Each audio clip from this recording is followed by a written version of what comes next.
Okay, here we are with our Kustom 200 that we restored a little while back, probably a month or so ago. We repaired and got this Kustom 200 bass rig working, and I like it a lot. I've actually recorded a couple of EP records with it, and it really sounds great. It has a really cool sound. We got the 3 15-inch speakers, we got the 100-watt head. But there's an inherent problem that I need to deal with because I can't put up with it. I checked to make sure that my amp really wasn't broken and this was just the thing. And if you read on the Kustom forums, you get, oh yeah, they do that. Okay. These were manufactured in 1969, 1970. That's approximately the age of this. I could find it on a serial number list, but I'm lazy. And effectively, as you can see, the switch is marked off, on, and on. Well, that switch is basically moving what would be the equivalent of a death cap in the tube amp. It puts a cap either across the hot wire or the neutral wire because it has a 2-prong non-polarized plug, so we don't know which way it's going. So if I flip it this way, here's my amps on, here's my voltmeter. I brought my voltmeter with me. Let's check. I've got a microphone down here that is earthed. I'm going to clip on my microphone. And let's go to volts. I think this will be, I have a feeling it's going to be AC volts, so let's go to 200 AC volts. And let's put the tip of the, so if I put the tip on the cord there, I'm measuring very few AC volts there to the clip, like 0, 1, nothing significant. Okay, so yeah, 0.4, 0.5, half a volt, whatever, nothing. Now I'm going to flip this the other way, which will, you can hear the hum already increased. But if I put my pointer to that, it makes a ton of noise, and I'm getting 40-ish volts AC coming down my power cord, 45, 46. So, sorry about that loudness, but if I flip this switch the wrong way, it puts the cap across the hot wire, and effectively the strings of my guitar make me electric, and then if I get too close or touch a microphone, I end up jumping and wetting my pants. And obviously I haven't wet my pants, but I have been given a electrical kiss by a microphone, and after it happened once, it was annoying. The next day I had it, and it got unplugged and replugged. The switch the plug got reversed. I flipped it on in the way I thought was the right way, went to grab a microphone, and I took 40 volts of AC up my hand. This is not good. This is a drag.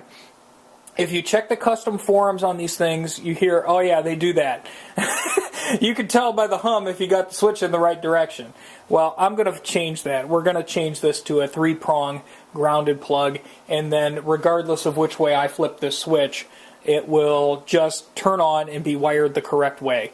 Apparently, in 1969, 1970, 2-prong cords were the standard. 3-prong cords are the standard now, and this is my amp, and I will keep the original cord, and I will keep the capacitor if I pull it out of there. And so that way, if we ever want to restore it to originality, we can. But for right now, I'm going to set this up my way for my own safety, because I don't want to get a electric kiss from a microphone anymore. Okay, so before we begin, the original power cord on these things was like 20-something odd feet, I think. I didn't actually measure it, but it's long. And considering this little bugger stands 5.5 feet off the ground on that big, tall 315 cabinet, it just makes sense that I would want a longer cord. A normal 3-prong cord like we would use on a tube amp that we could just order from the tube distributor, and I have plenty of those laying around, they're only about 6 or 10 feet. And I could go try to get one off a piece of computer equipment because I scrap a lot of that, but again, that's only 6 to 10 feet. So I needed a longer cord. And I thought about it, and it needs to be a similar gauge. I needed a similar diameter, and a lot of the longer cords are a fatter diameter because they're expecting a higher current draw. This one only is supposed to draw about 2 amps, 1.8. So where am I going to find a cord approximately this diameter that's long enough that it has 3 prongs on it? Well, I thought about it, so I just bought, I wish it wasn't orange, but I bought an extension cord. And we're just going to cut the female end off of it and hook it up. I tried to find these in black, and you have to either special order them, or they're too short, or they're really fat because they're some kind of power tool grade one. This is a standard 16 gauge. Is it 16 or 4? Yeah, this is 16 gauge. So it's good for up to 13 amps over 50 feet and 13 amps up to 25 feet. So this is good for 13 amps, and this thing's only going to be drawing 2. So this is more than enough cord. The diameter of this cord is almost the same as this. Yes, I'm annoyed that the cord is orange, but is it more important for this thing to be orange or not, or for me to get shocked when I get too close to a microphone? Sometimes, depending on which way I had that power switch flipped. I don't want to play that game. I just want to fix it. So here we go. Let's go inside this amp and solve the problem. And this cord is 25 feet, so it should be roughly the same length as the original one. So I didn't lose the convenience of the long cord. Okay, so we're in and we're looking around. This is a new leaf for me. I haven't been in to do this job yet, so this is kind of a new leaf to me. I do have a flathead screw here that is attached to this capacitor. So our power cord is coming in here. The black line, which is your hot, is going through the fuse and then to this switch. Now this switch has a crisscross, so depending on which direction you flip it, it will essentially put one leg here and the other leg here, and one of the legs is put on this capacitor to the chassis. This capacitor to the chassis is going to leave. The other 2 legs come down here. They do pass through a thermal switch, so if there's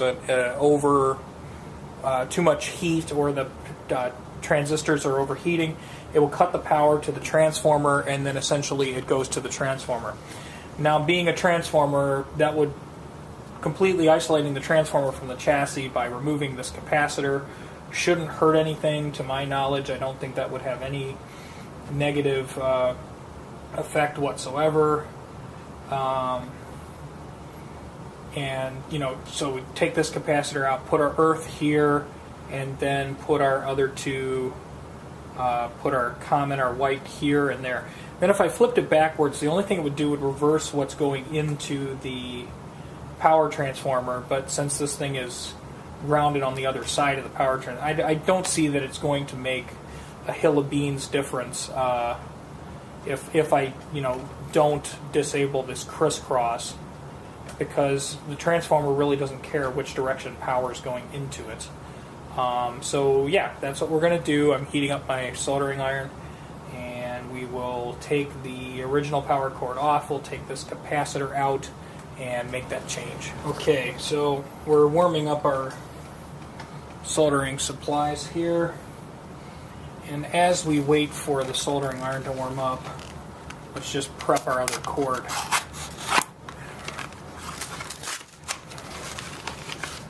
Yeah, this is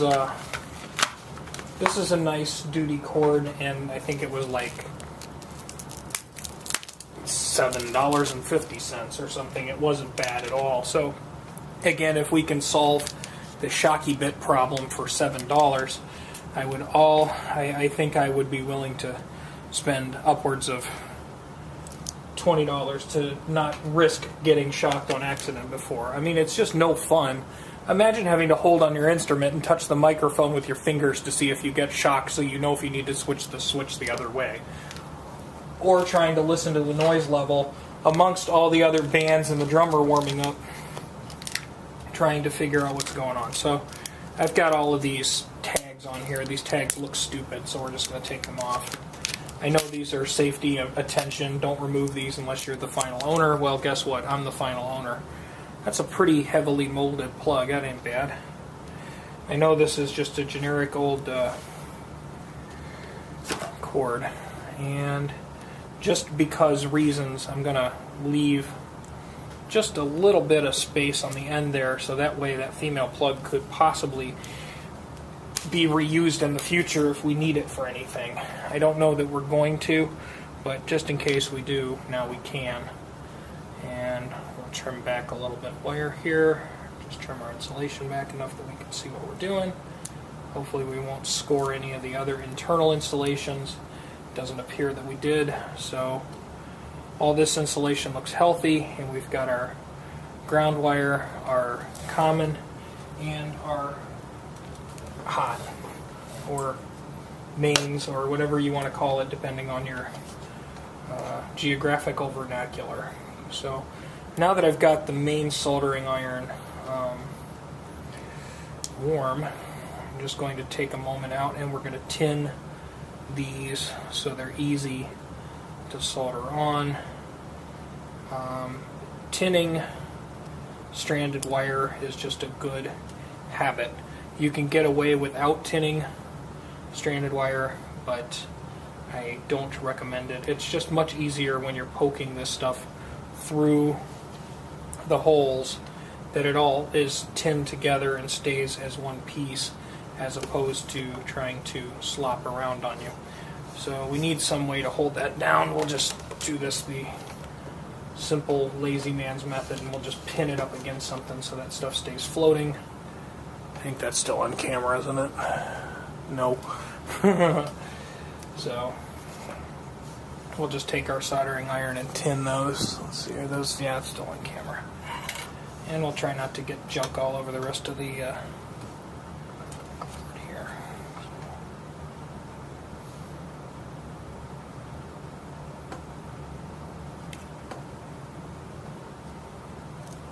And being a nice, fresh, young piece of copper wire, that tins up very nicely and very easily. If you're using an older cord and it's a little green, it'll tin up. It'll just be a little bit more of a pain in the butt. There we go. There's two. And we'll tin up the third one. Yeah, I know I should have a little helping hand clippy thing or whatever, but sometimes you just go to war with the army that you have. So we're tinned on both sides. Everything's good. No flyaways, no nothing. So this cord is prepped, and now we're ready to deal with the previous cord. Our soldering points are here along the fuse, and second the whites on the switch, and then we're going to also remove this capacitor. I do have my desoldering iron out because I would prefer to draw the solder out of here and be able to pick this out with a needle nose pliers, as opposed to having to try to fish it out the other way. And I don't have enough surface area here to get that one to play ball with me. So where did I set my reel of solder? Here. What we'll do is we will meld the solder together and make a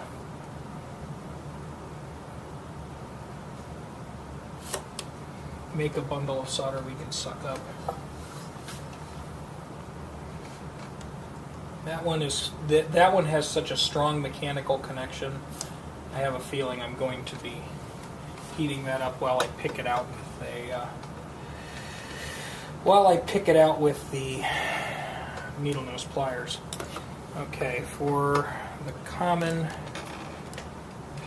that's not going to be an easy one to get at either. Let's try the hot. I think I can get the desoldering iron in here and remove a bunch of that solder ahead of time. The more solder I can remove ahead of time, the less fuss I'm going to have when I actually go to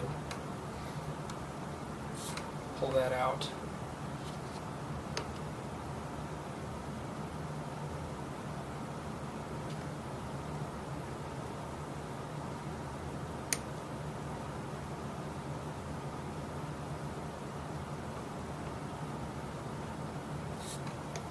And that one's not playing ball with me either. It's like this iron didn't get hot.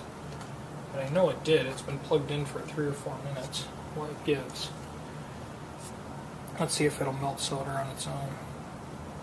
Yes, it will. So we'll pre-tin the tip just a little bit here. See if we can get it to make good contact. That worked a lot better. We got the solder out of the hole, which was kind of the key element here, because that way when we straighten it up, we don't have a hole full of solder to contend to. be less to contend with. Now for this one over here, this common wire, let's see if we can move enough things out of the way to really get to it. This one's got a lot of solder on the backside. A lot. We're having trouble getting a good thermal connection.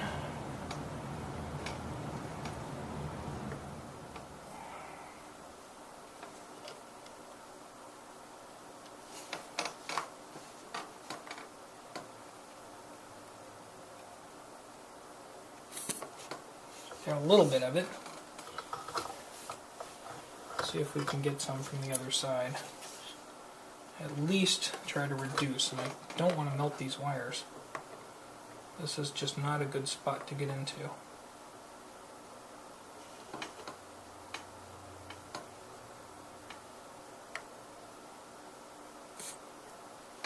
Okay, so that didn't get all of it, but it reduced the amount of solder I have to contend with when we go in there to pull those off. So that's good. I will shut that soldering iron down and set it out of the way so I don't hit it with my elbow. Okay, and we're back again. We're going to attempt to complete dismantling the assembly here with needle nose pliers and our standard soldering iron. So we'll grab a hold of that common wire, and then we'll come back here and try to heat that up and see if she wants to come out. There. We do have the common out, and there is a good sized hole available for me to push the new one into, which is great. And for our fuse area here for our hot wire, again, same deal. So by drawing some of that solder out of there in the first place, I do have a hole to work with. So our original power cord is now detached, and now I want to detach this capacitor if that's possible without too much fuss. They made one world of a good mechanical connection on here. It looks like I've gotten it freed. Come on, Nelly.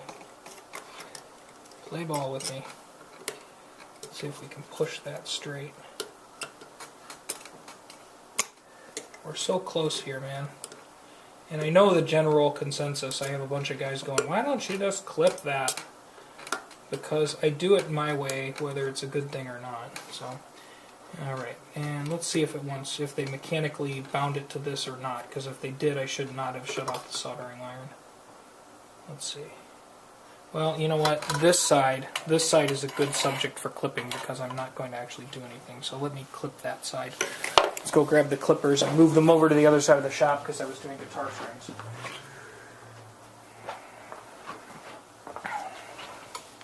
Yeah, I don't need to disturb this joint because then I just have to resolder it. I'm not soldering anything new to it. So we'll clip that. And then now we have this, and now I have the long lead I can manipulate things around a bit with. What size capacitor was this anyway? This was an orange drop 0.022 600 volts DC. It looks like a standard cap. Aren't they supposed to have a, what do they call it, an XY rated or an X rated or a Y rated capacitor for the sake of power? Trying to see if I can open that hole up a little bit more.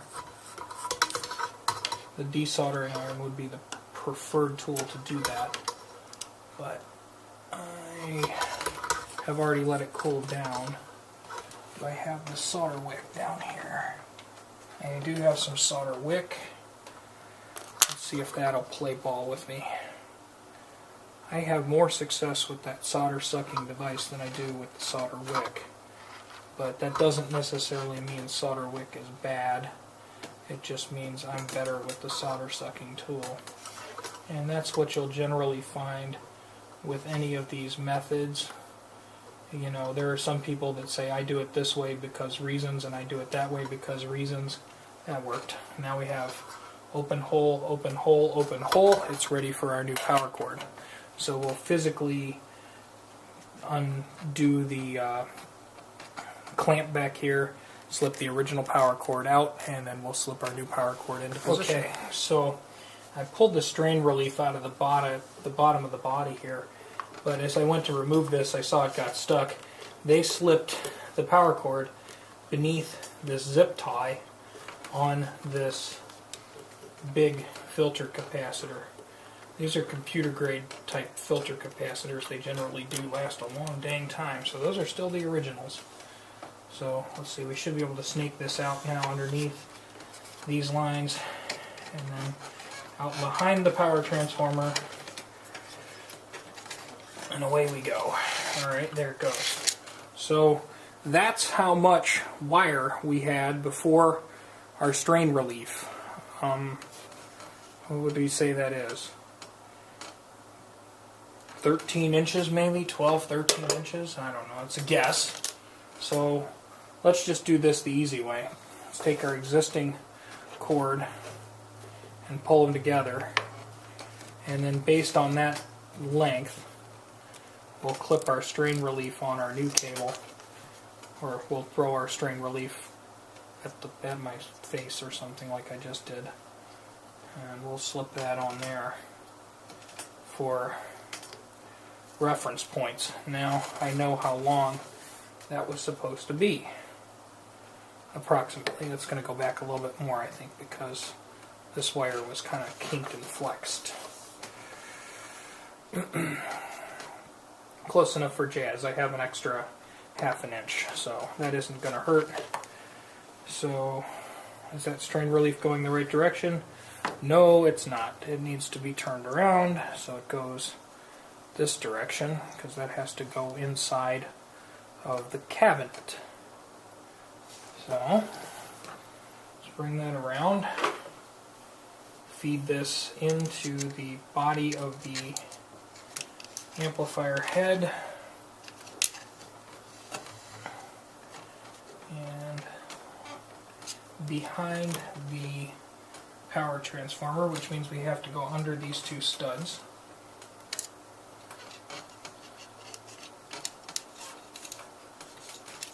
I'm sure the camera work on this is not the greatest. I apologize if you can't see what I'm doing. We're going behind the power transformer. And then we need to go under the wires that go to the thermal switch, the transformer, and the rectifier. And by now you should see where we're at. And then let's try and see if... I don't think my cord is any thicker than the old original cord. So let's see if we can go back underneath this zip tie that was around that capacitor. I don't think that capacitor has any juice in it, but I'm going to try to not touch the terminals just in case it does, because that would wake me up. And as you know, when we do work on this project, we always sound like we're a little asleep. Okay, so I was able to snake this through the original general pattern pretty well, and we're up to where we need to be now. And I think we went under here too. We went under there. Okay, so now we're under there. Okay, so we want to send our... We'll have to tighten this back up when we're done. But we want to put our ground up here to the chassis, our common to the switch here, and then we want to put our hot lead to here. And it looks like I left these just a little on the long side when I stripped them, so we'll reduce that just a little bit. Okay. And we will do this. We will actually flex these over and make a decent mechanical connection, which will make Terry at D-Lab very happy. But Mr. Carlson will say I'm wasting my time.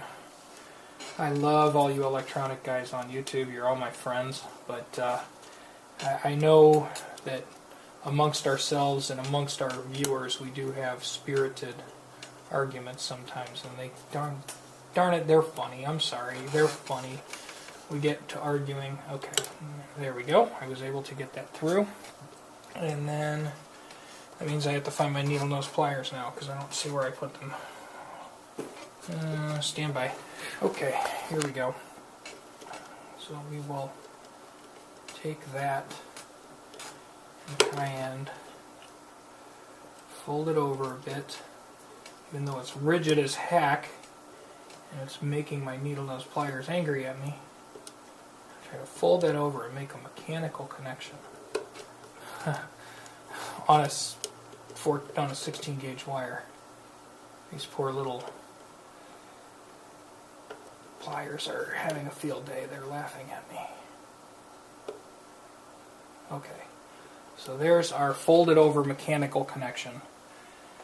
And then we'll hit that with the solder.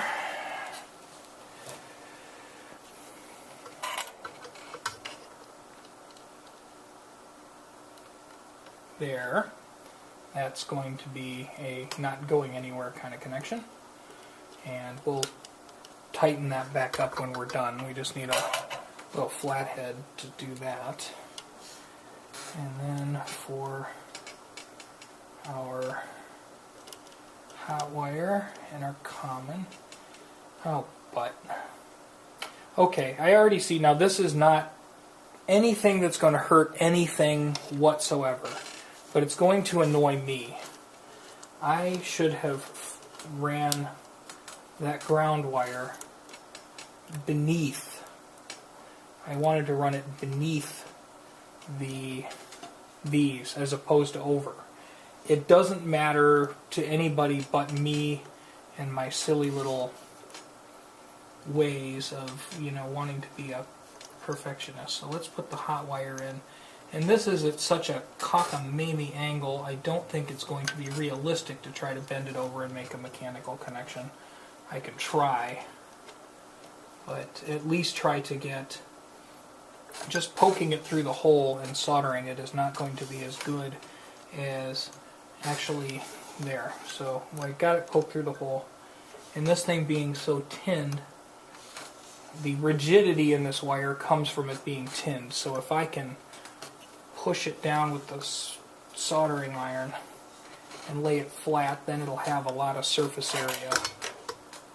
See if that works.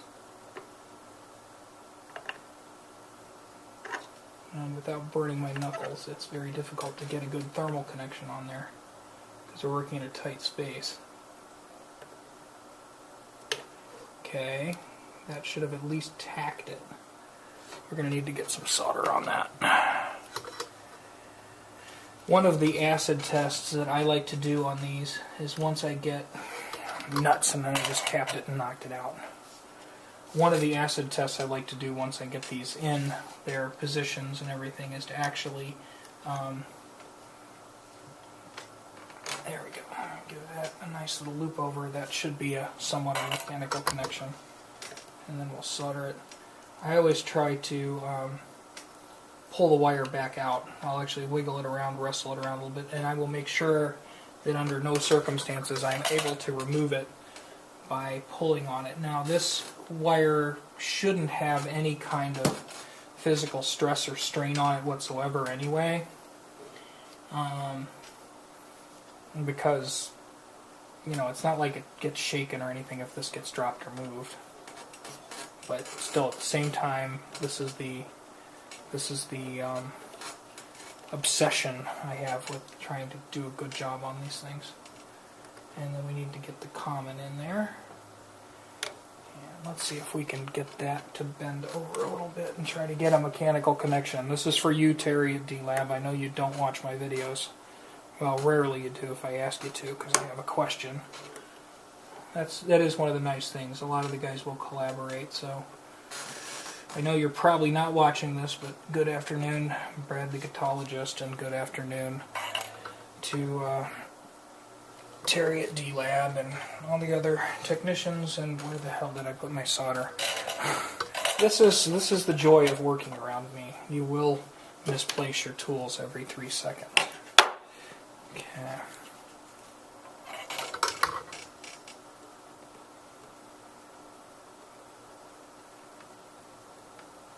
There. Common is mechanically connected and soldered. The ground needs to be re-screwed to the top. So now we need to find a screwdriver. There's that. And this had a little star nut thing to make it grab, which is fine. It works. I'm okay with the star nut, and I hope you're okay with the star nut. Or do you prefer the spring lock washer? What do you guys prefer? I don't know. Everybody's got so many different opinions, and they're all flying around, and some of the comment sections on these have gotten ugly.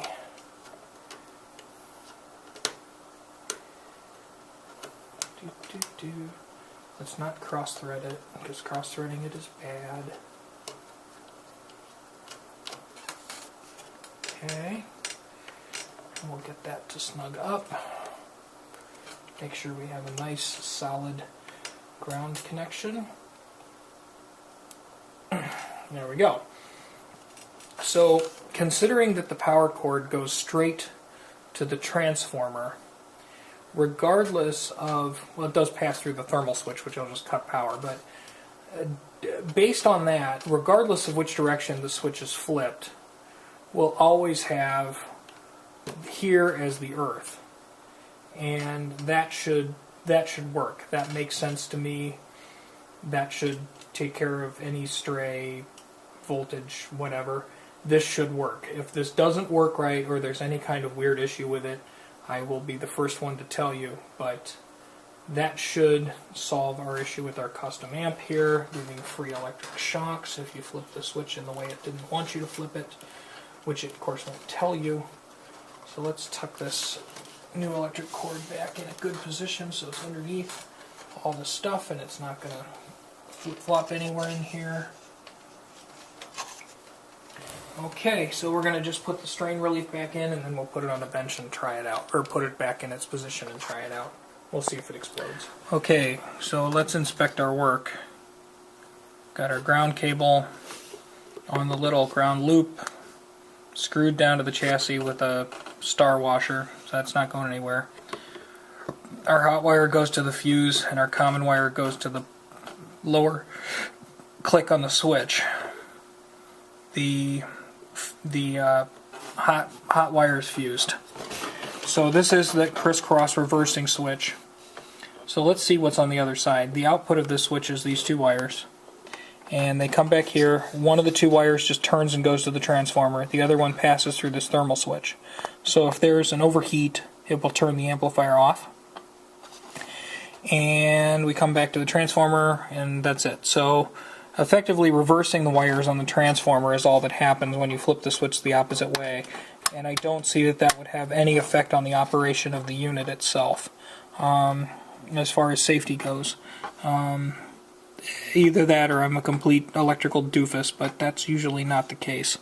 So, and then we have the strain relief reinstalled here with our new power cord, and I can pull on that and the cord doesn't slip, and that's all good, so that's in there. The cord's orange, but other than that it's fine. We didn't really damage anything, and I can take our orange drop capacitor that we took out and our old school power cord, and we'll lay those off to the side, so if somebody says, oh, I'd love to buy that amp, but it's not all original. Well, it can't be all original anyway, because it didn't work when it was all original. We had to replace that one transistor there. You can see one of these things is not like the other. That's a standard, what is it, a TO94 or 90 or whatever, and then next to the spaceship transistor. All the originals, like on this board, were the little round spaceships.